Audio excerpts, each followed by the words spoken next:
بولے آج وقت موضوع کو کیونکہ کمپلیٹ کرنا تھا. یہ تو غیرت ناموس ہے. ایک غیرت ہوتی ہے غیرت دینی، یعنی دشمن سارے کام کر رہا ہے، ناموس کی غیرت بھی ختم کر رہا ہے، قرآن جلا کے توہین کر کے آپ کے مقدسات کی غیرت کو بھی ختم کرنا چاہتا ہے. دوسرا علماء کی توہین کر کے، یہ بھی غیرت دینی ہے کہ آپ کے کسی عالم کی توہین ہو آپ کو غیرت آئے.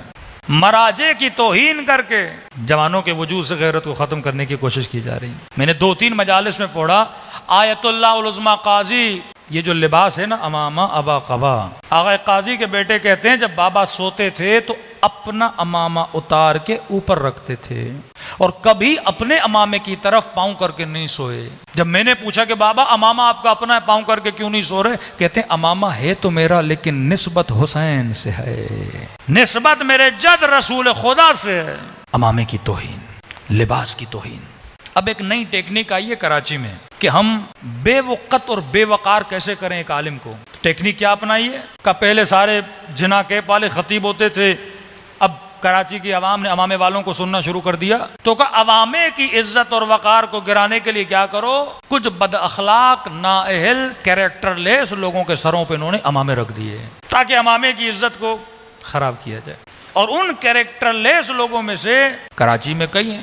2 لوگ ٹی وی پہ اینکر تھے، 2 لوگ، ایک دنیا نیوز پہ تھا ایک سچ نیوز پہ تھا.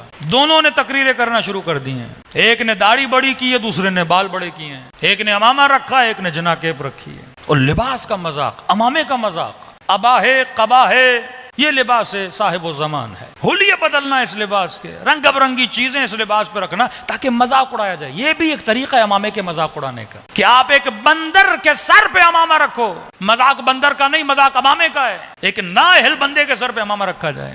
پھر رسول کی حدیث یاد آتی ہے، آخری زمانہ آئے گا کہ ممبر پہ بندر بیٹھیں گے، ناچیں گے، اچھلیں گے، کودیں گے اور لوگ مزہ لیں گے. چلو بات یہاں تک ہوتی تو بات کافی تھی، لیکن پھر اسی ممبر پر اب دیکھو پہلے وہ ذاکر باز، وہ خطیب باز جو علماء اور مراجع کی توہین کرتے تھے، بندہ کہتا تھا چلو مولوی نہیں ہے نا، مولوی دشمنی ہے، اس کو حسد ہے، بغض ہے، جاہل ہے. لیکن اب صاحب امامہ اگر مرجع کی توہین کرے، اس سے بڑا تو کوئی خائن نہیں ہے نا کہ صاحب الزمان کا لباس پہنے اور امت کے علماء کی توہین کرے.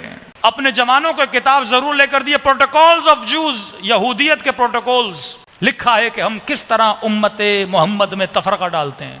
CIA کے پریویس ہیڈ کا انٹرویو پڑھیے، وہ کہتا ہے ہم نے بڑی جنگیں کی مسلمانوں میں، جنگ میں بڑا خرچہ ہے، فائدہ نہیں ہے. اب بہترین طریقہ یہ ہے ان کو آپس میں لڑاؤ، شیعہ سنی آپس میں لڑیں، شیعہ آپس میں لڑیں. تھوڑا پولیٹیکل اویئرنیس اپنے وجود میں لائیے، واقعات اور حالات کو سمجھنے کی کوشش کریے. عراق کے شیعہ، لبنان کے شیعہ، آذربائیجان کے شیعہ، ایران کے شیعہ، 5ویں پاکستان کے شیعہ، انڈیا کے شیعہ، 6 ملک. ان 6 ملکوں میں کسی بھی ملک میں شیعوں میں اتنا جھگڑا اور تفرقہ اور دھڑا بندی نہیں ہے جتنی پاکستان میں، کسی ملک میں نہیں ہے. ایک عجب معاملہ ہے پاکستان کا، کیونکہ انقلاب اسلامی کے بعد سب سے زیادہ پروکسیز یہاں بنی. ڈالر کا زور، ریال کا زور، جتنا ہو سکے دھڑا بندی کرو، کہیں ایسا نہ ہو کہ شیعہ مضبوط ہو جائے.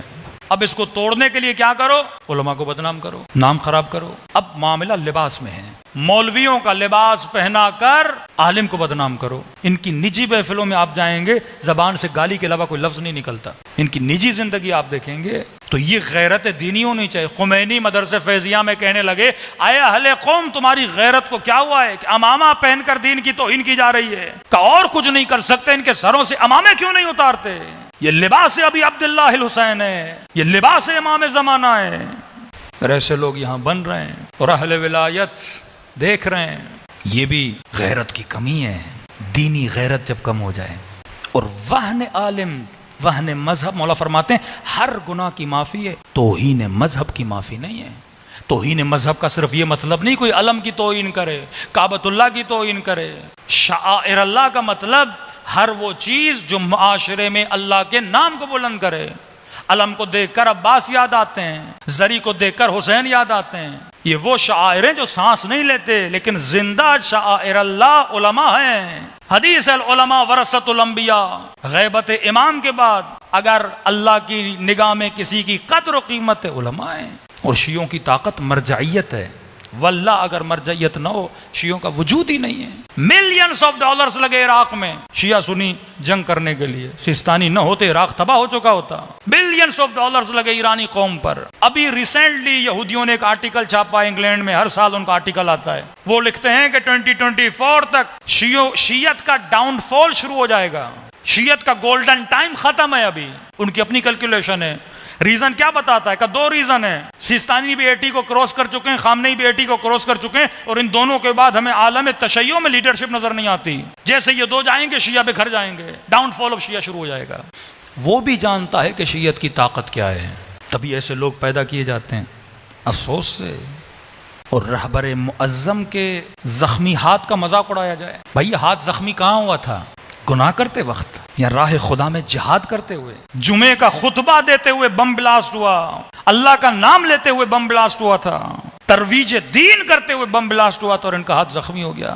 یہ تو بالکل ایسے ہے کہ کراچی میں کوئی بم بلاسٹ ہو, 10 لوگ مر جائیں اور 15-20 لوگ زخمی ہو جائیں, اور آپ ان کے گھروں میں جا کے ان کے زخمی ٹانگوں کا مذاق اڑاؤ. یہ تو حرکت بنو امیہ ہے کہ حضرت عباس کے دونوں بازو کٹ گئے اور تو عباس کا مذاق اڑانے لگے.